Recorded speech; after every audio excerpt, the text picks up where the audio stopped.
Alright. So next page is okay, this is the very important guidelines po kung ano yung gagawin natin during the conference. So one is included this in the guidelines po in the audio and conferencing. Video conferencing natin is number one, you are going to wait until the speaker finish talking before you responds. Except if you are going to have if you have any clarification or you raising your hands like Nick, ginawa niya kanina, nag-raise siya ng hands. Okay? So, na-answer naman yung question niya kanina. Okay. Then, second one is there will be a slight delay before you can hear what the speaker is saying. Be courteous and respectful. Keep the microphone mute when you are not speaking.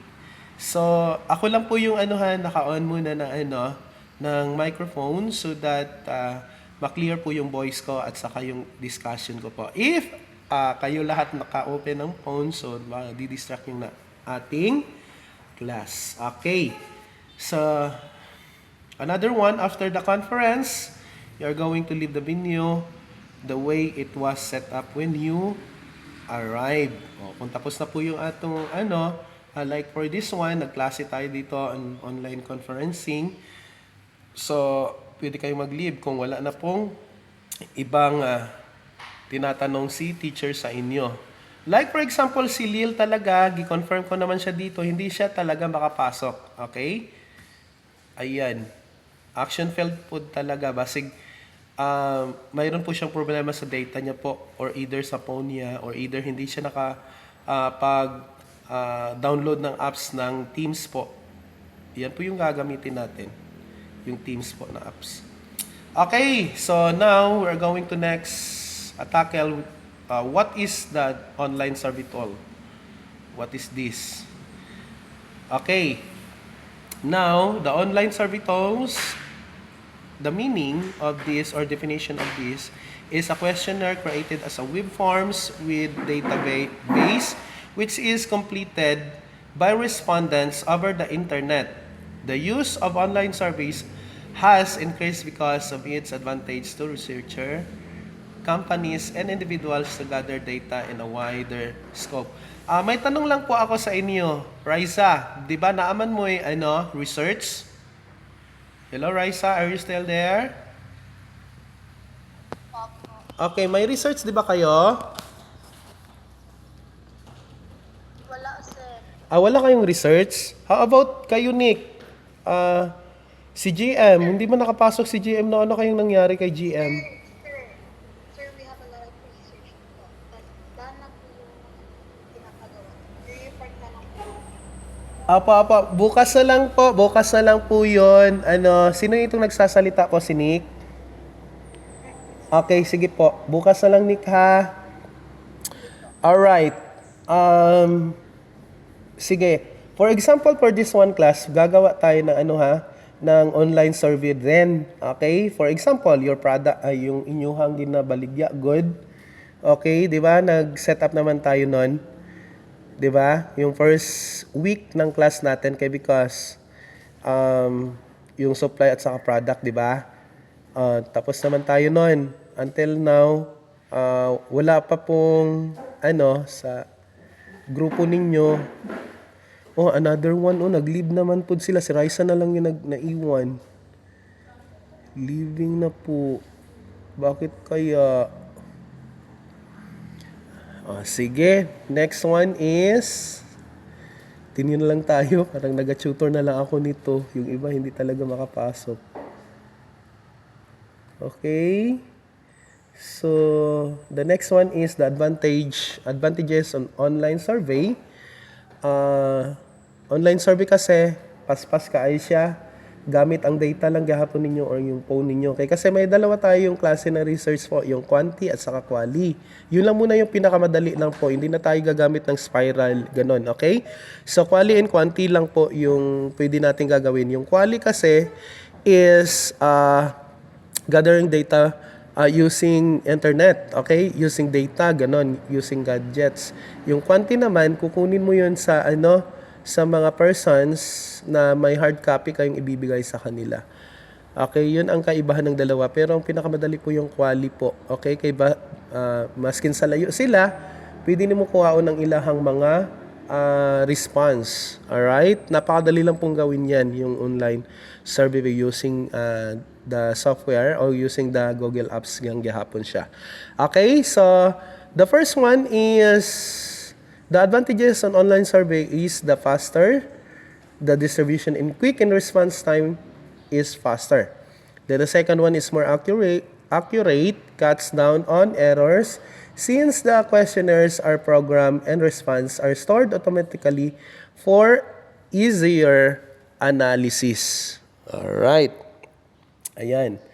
So the next one is the cheaper. You can save money on overhead paper printing, postage, data processing, and others.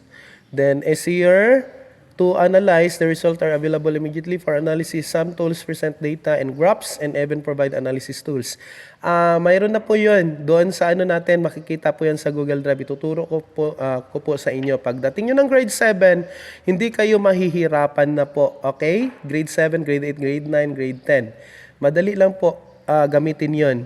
Kaya kasi dati po gina-calculate lang na dati using your brain or using paper, using calculator. Yun. Pero ngayon, marami na tayong tools na pwede natin gagamitin. Like, for example, yung SSPS, ganon. Yung Microsoft Excel, ayun, may mga graph naman siya dyan. Okay, then yung PowerPoint presentation natin, makikita din yung mga graphs doon. And then, mayroon pang isa na ginagamit natin na tool. Nakalimutan ko lang ba? Okay? Yun ang pinakabadali po na paraan na paglista o pagkuha ng mga responses natin. Okay? Sige, papakita ko lang po later on sa inyo yan. Okay, next is the easier to use, is the easy to manage because the design and layout of the questionnaires can be customized according to your own style. It can be developed in minutes. You can answer in your own convenience. Anytime po, pwede nyo answeran yan kung gagamit tayo ng online survey po. Or kung hindi tayo gagamit ng online survey, like for example yung hard copies natin, hindi natin magagamit po yan anytime. Okay?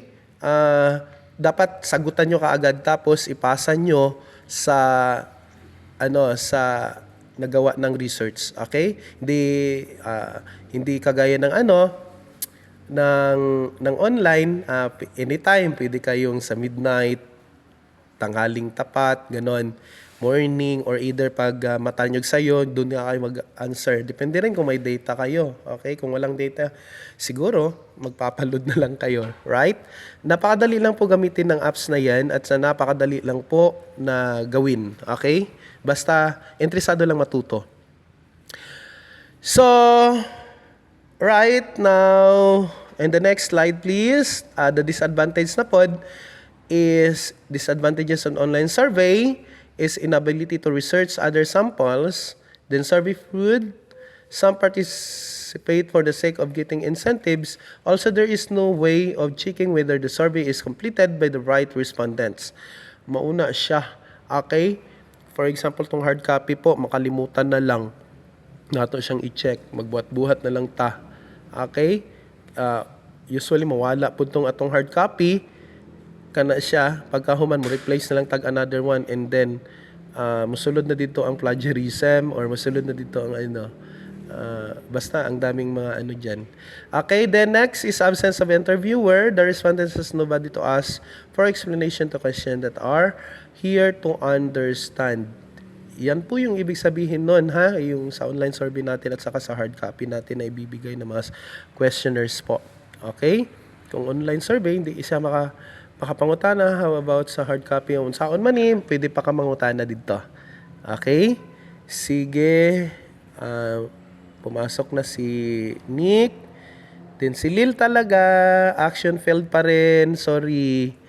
Okay? So, the next slide is yan. Samples of online survey is a quick survey of SurveyMonkey, Google Forms. Yan si Google Forms po. Yan ang pinakamadali po sa lahat-lahat na ano. Okay? Sige.